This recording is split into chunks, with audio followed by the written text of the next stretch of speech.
അങ്ങനെയുള്ള കാര്യങ്ങൾ ആലോചിച്ചാൽ ഒരുപാടുണ്ടാവും. പക്ഷെ അങ്ങനെ ആലോചിച്ചുകൊണ്ട് മാത്രം അത് സാധിക്കില്ലല്ലോ, അത് സംഭവിക്കണം. അപ്പൊ അങ്ങനത്തെ റോളുകൾക്ക് വേണ്ടിയിട്ടുള്ള ആഗ്രഹങ്ങളില്ല. നല്ല സിനിമ ചെയ്യണം, നല്ല ആൾക്കാരുമായിട്ട് സഹകരിക്കണം എന്നുള്ള ആഗ്രഹമുണ്ട്.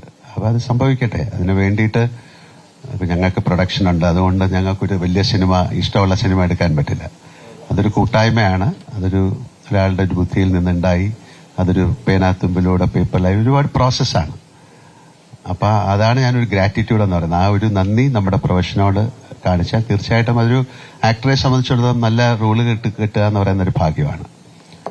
അപ്പൊ എന്നെ സംബന്ധിച്ചിടത്തോളം അങ്ങനെ ഒരുപാട് ഭാഗ്യങ്ങളുണ്ട്. ഇപ്പം ഒരുപക്ഷെ ഇന്ത്യയിലെ ഏറ്റവും വലിയ നടന്മാരോട് അഭിനയിക്കാൻ സാധിച്ച വളരെ അപൂർവം പേരിൽ ഒരാളാണ് ഞാൻ. പ്രേം നസീർ സാറായാലും, ശിവാജി ഗണേശനായാലും, നാഗേശ്വർ റാവു ആയാലും, അമിതാഭ് ബച്ചനായാലും, രാജ്കുമാർ സാറൊക്കെ ആയിട്ട് വളരെയധികം ബന്ധമുള്ള ഒരാളാണ്. പത്തിക്കുറിശി സാറ്, SP പിള്ള സാറ്, അങ്ങനെയൊക്കെ വളരെ അടൂർ ഭാഷ സാർ, അങ്ങനെ ഒരുപാട് ഗുരു കാരണവന്മാരുടെ സ്നേഹവും ഒരു ഗുരുത്വവും ഉള്ള ഒരാളായിട്ടാണ് ഞാൻ വിശ്വസിക്കുന്നത്. അപ്പൊ അവരുടെയൊക്കെ ഒരു ബ്ലെസ്സിങ്സ് ഇതിന്റെ പുറകിലുണ്ടെന്ന് ഞാൻ വിശ്വസിക്കുന്നു. അതുപോലെ തന്നെയാണ് ഡയറക്ടേഴ്സും, അതുപോലെ തന്നെയാണ് എന്റെ കൊളീഗ്സും.